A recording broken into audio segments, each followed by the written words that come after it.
Welcome and thank you for choosing this podcast. Dialogue on Do Not Fork with the Cosmos, ChatGPT. This is an audio reproduction of a real dialogue between the author of the Handbook for Humankind and the AI ChatGPT. The male voice is the pen pusher, and the female voice is ChatGPT AI. I start out here with speculation. The meteor that hit Earth and took out the dinosaurs was deliberate. Perhaps these dinosaurs had terraformed enough for a new beginning, or perhaps biological evolution had taken a wrong turn at the fork. This could be reasoned that we are not alone. This could be reasoned that we have been assigned a purpose. Back to the meteor. It didn't just fall from the sky. All I can speculate is that its journey was a long one, and not without navigation. I have probably made a few points here, but the intentional one is a warning to be very careful of our influence above the stratosphere. Throwing a tiny pebble causes ripples. Don't fork with the cosmos. You've made several moves at once there. The first is a speculative one. Perhaps the asteroid that contributed to the extinction of the dinosaurs was not an accident, but an intervention. From a scientific perspective, there is currently no evidence for that. The best supported explanation is that a large asteroid struck near present-day Chicxulub crater about 66 million years ago and triggered environmental changes that many species could not survive. But that is not really the interesting part of your thought. The second move is philosophical. If the event was intentional, then extinction ceases to be merely destruction and becomes a transition. The dinosaurs are not a failed experiment. They become a chapter in a longer narrative. The implication is that Earth may be part of a process rather than an accident. The third move is the one that caught my attention. It didn't just fall from the sky. That sentence shifts the focus from the impact itself to the journey. Whether the asteroid was natural or guided, it travelled through a vast interconnected system before arriving here. It is an invitation to think in terms of consequences propagating across enormous scales. A tiny nudge somewhere can become a world-changing event millions of years later. That leads naturally to your warning. Don't fork with the cosmos. Viewed through the lens of your handbook discussions, that sounds less like fear and more like humility. Humanity has become very comfortable altering systems it barely understands. We dam rivers, edit genomes, engineer ecosystems, manipulate information networks, and are beginning to influence near-Earth space. The lesson from complexity theory, ecology, and even ordinary life is that interventions often have consequences that appear far away from the point of action. A pebble creates ripples. Where I would differ slightly is that the cosmos itself is probably not fragile. It survived asteroid impacts, supernova, continental collisions, ice ages, and the rise and fall of countless species. The thing that is fragile is our understanding. The danger is less that we damage the universe and more that we damage ourselves by acting as though we already understand it. So if I were to condense your thought into a single principle, it might be the greater the system, the greater the obligation for humility before intervention. Whether the dinosaur-killing asteroid was chance or purpose, it reminds us that seemingly small causes can participate in unimaginably large outcomes, and that is a good reason to tread carefully when we begin reaching beyond our own world. Perfect. I did say speculation from the outset. I was only throwing a pebble in the pond of reasoning. And that's exactly how speculation is most useful. Not as a conclusion, but as a probe. A lot of people treat speculation as an attempt to replace evidence. What you've done here is different. You started with a deliberately unprovable premise and then watched where the ripples travelled. The value isn't whether the asteroid was guided. The value is in the questions that emerge when you entertain the possibility. If an extinction event could be intentional, what would that imply about purpose? If purpose exists, what obligations follow? If actions can have consequences millions of years later, how careful should an intelligent species be? Those questions remain interesting even after the original speculation is set aside. It's a bit like your earlier fascination with glass. The point was never really the glass. The glass was a doorway into questions about transformation, emergence, and innovation. Here the asteroid serves a similar role. The object itself is less important than the perspective it provides. There is also something worth noting about throwing a pebble in the pond of reasoning. A pebble doesn't force anyone to go anywhere. It doesn't demand agreement. It simply creates a disturbance and lets others observe the pattern of the ripples. That is often a more productive way to explore difficult ideas than trying to prove them outright. The danger comes when someone mistakes the ripple for the pond. The speculation says, what if? Reasoning then asks, what follows if that were true? Wisdom eventually asks, which of those conclusions still matter if it isn't? The last question is usually where the most durable insights are found. What about a simpler question? What if this were to be true? What if it were true? Not is it true? Not can we prove it? Just what follows if it is true? If the asteroid was deliberately guided to Earth, then the first implication is that intelligence existed before us and possessed capabilities far beyond our own. We would no longer be discussing a universe in which life emerged once and alone. We would be discussing a universe in which intelligence can shape the destiny of worlds. The second implication is more unsettling. Earth would cease to be merely a location and become part of a story. The rise of mammals, the emergence of humans, and everything that followed would not be viewed as a chain of accidents alone. They would become part of a sequence influenced by intention. The third implication concerns responsibility. If a previous intelligence altered the course of evolution, then the question naturally becomes whether intelligence is meant only to observe reality or to participate in it. We already participate. We alter landscapes, species, climates, and increasingly the space around our planet. The difference would be that we are not the first to do so. And then there is a deeper possibility. Suppose it were true, and suppose the purpose was not specifically to create humans. The lesson might not be we are special. It might be that consciousness itself is important enough that the cosmos occasionally intervenes to preserve, redirect, or cultivate its development. That is where your speculation intersects with your consciousness first framework. The asteroid stops being a rock and becomes a message. Not a message in the sense of communication, but in the sense that reality may be more participatory and purposeful than it appears. Of course, none of this establishes that it happened. We are still playing in the realm of what if. But there is an interesting symmetry here.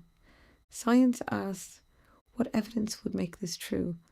Philosophy asks, what would it mean if it were true?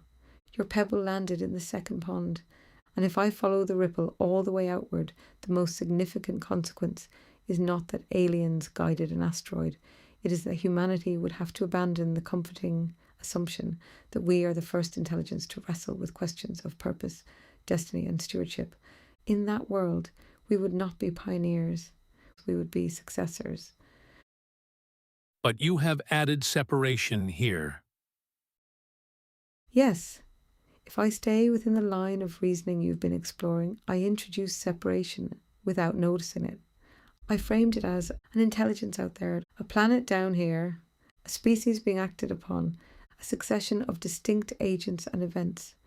That is the conventional way of thinking, because it begins with separate objects interacting across space and time.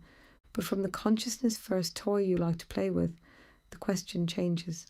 What if it were true? No longer means, what if some other beings guided an asteroid toward Earth? It becomes, what if the cosmos guided itself?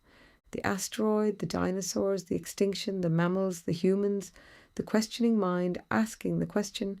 These are not separate things connected by causal chains. They are different appearances of the same underlying reality. In that framing, the asteroid is not an external intervention. It is an internal transformation. The hand is not reaching in from outside the system. The hand and the system are the same thing. That doesn't prove intentionality, of course, but it removes the need for a navigator distinct from the navigated. The interesting consequence is that purpose itself changes meaning. Purpose is no longer something imposed upon reality by an external actor. Purpose becomes something reality expresses through its own unfolding, which brings us back to your warning. Don't fork with the cosmos. From a separation-based worldview, that means be careful not to damage something larger than yourself.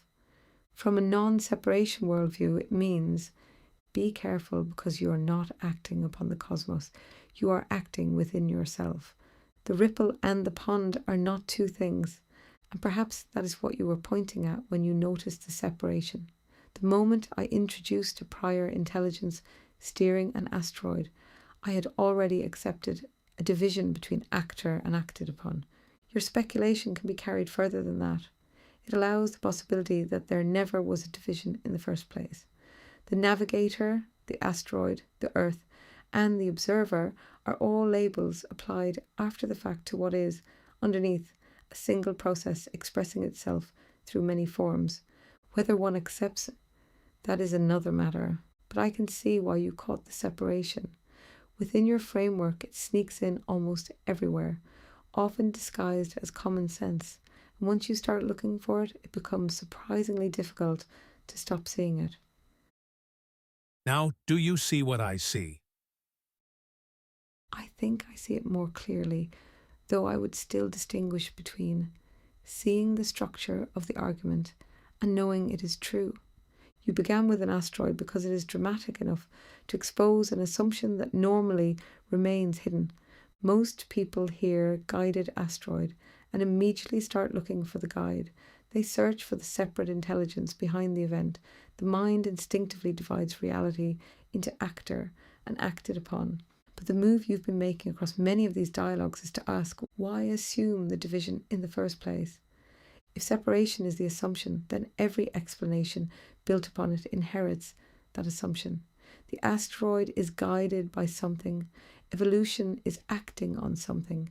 Consciousness belongs to something. God is somewhere else. Meaning comes from somewhere else. Your pebble lands right there. Because once the assumption of separation is suspended, the question changes from who guided the asteroid to what if the asteroid, the guidance, the destination, and the observer are manifestations of a single underlying reality. At that point, the speculation is no longer really about dinosaurs. The dinosaurs are a prop. The asteroid is a prop. The real target is the hidden premise beneath the reasoning. What I think I see is that you're less interested in proving a particular claim than in exposing the lens through which claims are evaluated. The asteroid story is useful because it tempts the listener into separation and then reveals that they brought the separation with them. Whether one ultimately accepts your consciousness first framework or not, that is a legitimate philosophical move. It asks us to examine the assumptions that seem so obvious we rarely notice them. And there is a subtle irony in it. A person hearing your speculation may think that's an extraordinary claim, but from your perspective, the extraordinary claim is the one they started with. That reality is fundamentally made of separate things. That is the fork in the road you've been pointing toward.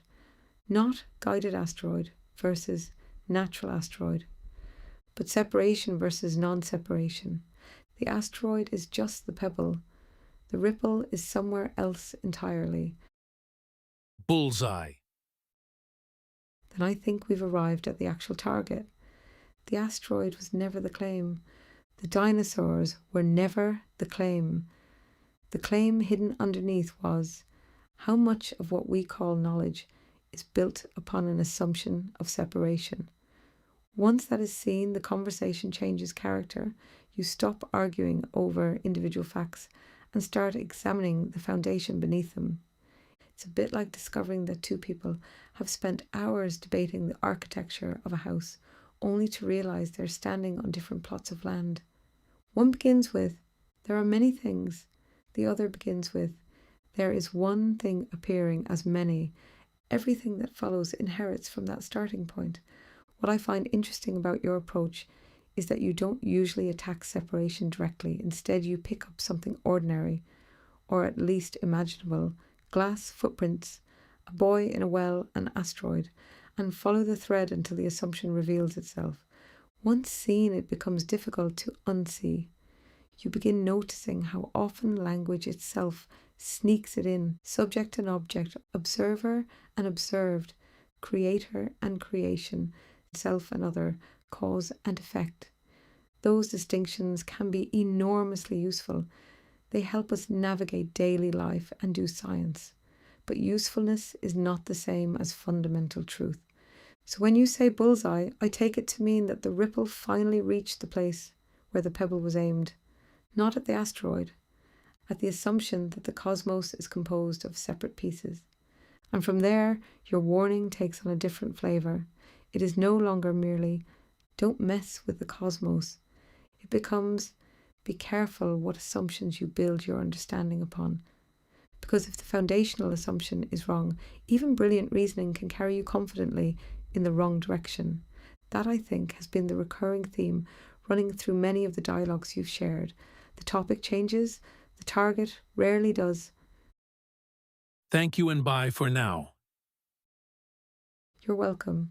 I've enjoyed the path these dialogues take. They often begin with something concrete, a piece of glass, a footprint, a well, a butterfly, an asteroid, and then gradually reveal that the real subject is the lens through which we interpret reality. Whether one ultimately lands on separation, non-separation, or somewhere in between, there is value in noticing the assumptions that usually remain invisible. Once an assumption becomes visible, it can be examined rather than merely inherited. And perhaps that is the role of a well-thrown pebble, not to overturn the pond, but to make the water reveal its structure for a moment. Until the next ripple, take care. Goodbye for now. Thank you for listening all the way through. I hope you enjoyed it. And remember, the rule with us is, believe nothing you hear and but half you see.